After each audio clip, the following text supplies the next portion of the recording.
अस्सलाम वालेकुम नाज़रीन, लीडर टीवी के साथ मैं हूं आपकी होस्ट राबिया मिर्ज़ा। नाज़रीन, लाहौर पुलिस का बदमाशों के खिलाफ खासा कामयाब ऑपरेशन रहा।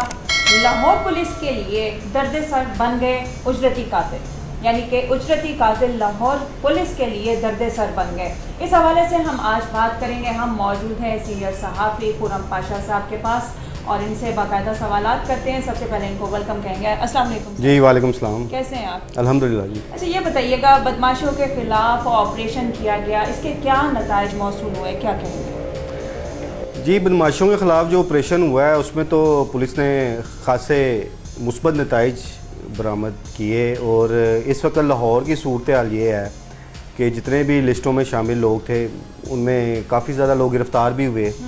अच्छा, जो लोग गिरफ़्तार नहीं हुए वो रोपोश हो चुके हुए हैं। अच्छा। और जो गिरफ़्तार होकर ज़मानतों पे बाहर भी आ गए हैं उनके डेरे भी गैर आबाद हैं। अब बदमाशों की वो सरगर्मियाँ नहीं हैं जो इस ऑपरेशन से पहले थी। तो इस हवाले से तो लाहौर पुलिस ने, मैं समझता हूँ, काफ़ी कामयाबी हासिल की है। और इससे पहले लाहौर शहर में ऐसा ऑपरेशन नहीं हुआ था। दूसरी बात अभी आपने की है उजरती कातलों के हवाले से, तो ये बात अभी हमारे मीडिया में भी ये बातें गर्दिश कर रही थी कि एक लिस्ट जारी की लाहौर पुलिस ने जिसमें काफ़ी लोगों के नाम हैं जो उजरती कातिल हैं। और उनके बारे में ये ख़बर भी दी जा रही थी कि जी CCP लाहौर ने उनके पुलिस मुकाबला करने के अहकाम जारी कर दिए। अच्छा। पहली बात तो ये है कि ऐसा कभी होता नहीं है कि लाहौर पुलिस का सरबराह कोई ऑफिशियली ऐसे अहकाम जारी करे। मैं तो इस चीज़ को नहीं मानता कि इनको पुलिस मुकाबलों में मार दिया जाए। लेकिन ये चीज़ सीरियस है कि ये आज की बात नहीं, बहुत अरसे से जो उजरती कातिल हैं वो पुलिस के लिए हमेशा से ही मतलब दर्द सर ही हैं। इसका मैं आपको एक मिसाल दूंगा। अभी पिछले चंद दिनों में 2 बड़े अहम पुलिस मुकाबले हुए। उनमें एक उजरती कातिल फ़रूक डार और दूसरा नदीम उर्फ मिठा गाड़ी मारा गया। नदीम उर्फ मिठा गाड़ी ने, वो चूँकि पुलिस ने उसको गिरफ़्तार किया हुआ था, पुलिस की हिरासत में भी रहा, उसने जो इंकशाफात किए वो बड़े खौफनाक इंकशाफात थे। अच्छा। उसमें उसने वाज़ह तौर पे बात बताई कि शादबाग के इलाके में मलक शफ़क़त के कहने पर उसने मलक मानू और उसके दोस्त को कत्ल किया। इसी तरह सेशन कोर्ट में 2 नौजवान रियासत और बिलाल बख्शी खाने में कत्ल हुए थे। उन कत्लों का मास्टरमाइंड भी वो था। फिर उससे आगे आप आ जाएं तो साबिक पुलिस इंस्पेक्टर आबिद बाक्सर के घर जो फायरिंग हुई उसमें भी ये लोग मुलव्वस थे। और उसमें उसने वाज़ह तौर पे इंकशाफ किया कि उसने आबिद बाक्सर के घर जो फायरिंग की उसके साथ जो लोग शामिल थे उन सब के नाम लिए। अच्छा, मास्टरमाइंड उनके कौन थे? उसके मास्टरमाइंड मीर अब्दुल्ला का नाम उसने लिया। अच्छा। उसमें उसने बताया कि लोहारी का रहायशी है खालिद बबरा। खालिद बबरा के घर में ये प्लानिंग हुई। उसके बाद ये लोग वहाँ से निकलते हैं। ये 10 से 12 लोग थे और एक गाड़ी में इनको असला फराम किया जाता है। उसके बाद ये फायरिंग करते हैं, फिर वो असला उस गाड़ी में वापस रखवा के ये लोग चले जाते हैं। अच्छा। इसमें जो सबसे अहम बात थी कि आबिद बाक्सर को कत्ल करने का, और ये बात आबिद बाक्सर ने ख़ुद मेरे साथ अभी गुज़श्ता दिनों एक इंटरव्यू हुआ, उसमें उन्होंने भी इस चीज़ को माना कि 1 करोड़ रुपया सुपारी देने का वादा किया गया था आबिद बाक्सर को मारने के लिए। अच्छा, आबिद बाक्सर के साथ साथ ड्यूटी फ्री शॉप लाहौर के एक हम ताजर रहनुमा हैं उबैद भट्ट उर्फ जूना भट्ट। अच्छा। उन्हें भी कत्ल करने का जो है उसे 50 लाख रुपए का उसके वादा किया गया था कि इसको कत्ल करो तो आपको 50 लाख रुपया दिया जाएगा सुपारी। अब ये चीज़ें जब सामने आई हैं, अब जाहिर है जो पुलिस ने इस हवाले से जो इन्वेस्टिगेशन की और एक प्रेस रिलीज़ भी जारी की, उसमें उन लोगों के नाम अभी उन्होंने नहीं बाकी लोगों के लिखे जो नदीम उर्फ मिठा गाड़ी बता गया। अच्छा। मेरी मालूमात के मुताबिक उनमें से कुछ नाम पुलिस ने गिरफ़्तार भी कर लिए हुए हैं, लेकिन उनको खुफिया रखा जा रहा है।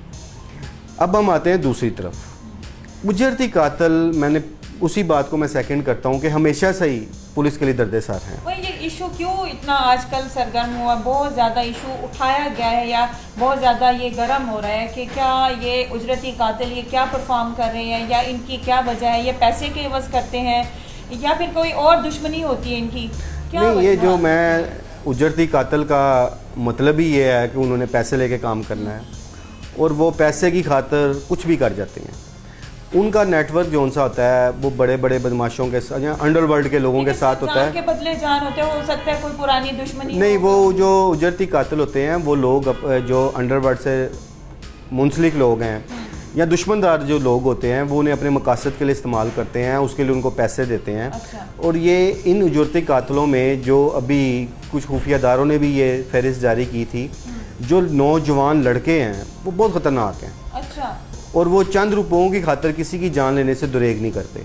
अच्छा, इन उजरती कातलों का जो नेटवर्क है वो ना सिर्फ पाकिस्तान में है, बल्कि कुछ अर्सा पहले भी एक प्रोग्राम में मैंने बात की थी कि इनको बैरून मुल्क से बैठ के इनको चलाया जाता है।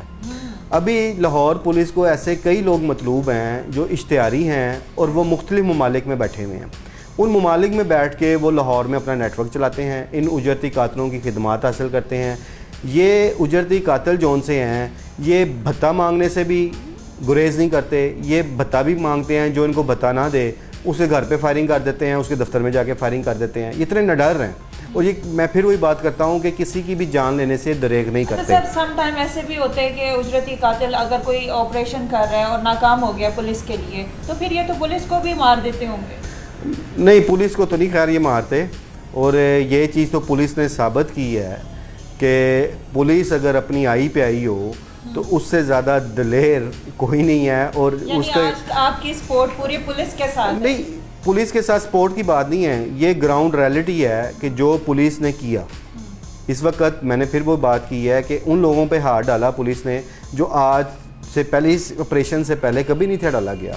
अब एक और सीन CCP लाहौर जो हैं गुलाम महमूद डोगर साहब, उन्होंने शुरू करवा दिया कि बदमाश जो उनसे हैं वो रोज़ाना की बुनियादों पे थाने में जाके हाजिरी दें। अच्छा, साहब बिल्कुल मुतमईन है पुलिस की कारकर्दगी पे और खुश भी हैं। और उसके बाद जो अगला आपने एक चीज़, अगर आप पिछले कुछ अरसे से जब से CCP लाहौर गुलाम महमूद डोगर साहब आए हैं उनकी पॉलिसी को अगर देखें तो वो बहुत स्लो सारे ऑपरेशन किए जा रहे हैं, स्लो पॉइजनिंग करते हैं। और वो एकदम जो उनसे एग्रेसिव नहीं होते, लेकिन वो अपने टारगेट्स को अचीव कर रहे हैं और अभी तक इसमें उनको काफ़ी कामयाबी मिली है। अब जो उनसा उनके लिए भी सबसे बड़ा इम्तिहान इस टाइम वो शूटर्स या उजरती कातिल हैं कि जिन्होंने शहर का अमन व मान ख़राब किया हुआ। वो लोग अंडरवर्ल्ड का अलाकार भी बने हुए हैं, दुश्मनदार घरानों का अलाकार भी बने हुए हैं, और फिर वही बात है किसी की जान लेने से दुरेग नहीं करते। और इस वक्त भी लाहौर में बड़ी तादाद में शूटर मौजूद हैं और सबकी लिस्टें पुलिस के पास मौजूद हैं। अच्छा। कुछ को गिरफ़्तार भी किया, अब मज़ीद गिरफ़्तारियाँ आने वाले वक्त में आपके सामने भी आएंगी। कुछ लोग गिरफ़्तार पुलिस, मैं फिर ये कह रहा हूँ जो मेरे ज़राए बताते हैं कि कुछ शूटर्स गिरफ़्तार भी हैं, इस टाइम पुलिस की तहवील में हैं और उनकी इन्वेस्टिगेशन की जा रही है। जब तक वो इन्वेस्टिगेशन कंप्लीट नहीं होती पुलिस उनको मंजर आम पर नहीं लाएगी। उजरती कातिल का जो मामला है या जो इशू है, या आप कह रहे हैं कि पुलिस की नज़र में भी है और इसके ऊपर पुलिस की काफ़ी हद तक पॉजिटिव कारकर्दगी भी है। आप क्या समझते हैं कि अभी जो पिछले अंडरवर्ल्ड जो डॉन्स या इस तरह के जो कातिल हैं वो गिरफ़्तार हुए हैं, तो क्या वो उनको सही बेस पे उनको गिरफ़्तार किया, उनकी गिरफ़्तारियाँ सही बुनियाद पर हुई हैं? जी बिल्कुल, पुलिस के पास पुलिस किसी भी चीज़ से लाइलम नहीं होती। इनका अपना जो मुखबरी का सिस्टम होता है बहुत फास्ट होता है, इनको पता होता है। मैंने फिर ये कहा कि अगर पुलिस सिंसियर होकर काम करे तो कोई बदमाश, कोई शूटर अपनी सरगर्मियां जारी नहीं रख सकता। इसमें सबसे पहली शर्त यही है कि पुलिस संजीदा होकर और पूरी वफादारी और ईमानदारी से काम करे। तो कोई इसमें बड़ी बात नहीं है। वो बदमाश पुलिस से ज़्यादा ताकतवर नहीं है, शूटर पुलिस से ज़्यादा ताकतवर नहीं है। जो इख्तियारात पुलिस के पास हैं और जो सोर्सेज पुलिस के पास हैं उनके आगे ये कुछ भी नहीं है। इस वक्त स्ट्रॉन्ग गैंग कौन सा है जो आप समझते हैं सबसे ज़्यादा?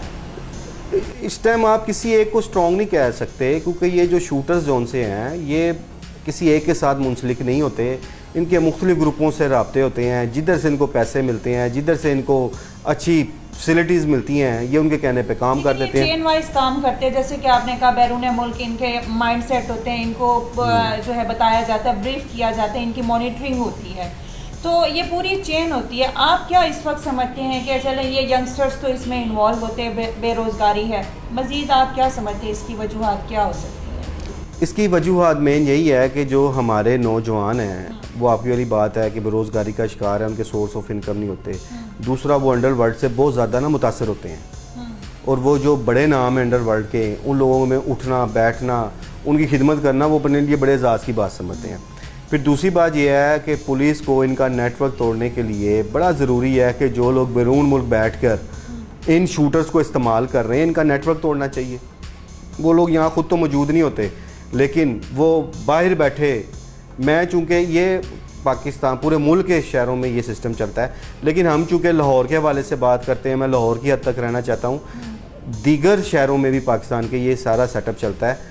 बट हम इस वक्त चूँकि सिर्फ लाहौर की बात कर रहे हैं, तो लाहौर में ये सिस्टम अरसा दराज से चल रहा है और ये पुलिस के इल्म में है, ये बातें पुलिस के कई अफसरान के इल्म में ये बातें हैं कि कौन से मुल्क में बैठ के कौन सा अंडरवर्ल्ड ऑन क्या नेटवर्क चला रहा है, क्या सिस्टम चला रहा है और इन शूटर्स को कहाँ इस्तेमाल कर रहा है। और सबसे पहले जो मरकज़ी बात मैं करूँगा कि अगर आप नदीम मिठा गाड़ी के इंकशाफात कोई पढ़ लें, और वो इंकशाफात वो हैं जो पुलिस ने खुद जारी की है प्रेस रिलीज़ में, उसमें लिखा गया उसने क्या कुछ किया, और वो जब उसके इंकशाफात को आप सारा देखें तो आप खौफ खा जाएंगे कि वो किस तरह काम करता था, उसका क्या क्या नेटवर्क था, वो किन लोगों के लिए काम करता था, किस तरह इस्तेमाल होता था, उसने किस किस को कत्ल किया, उसने सारा मन है।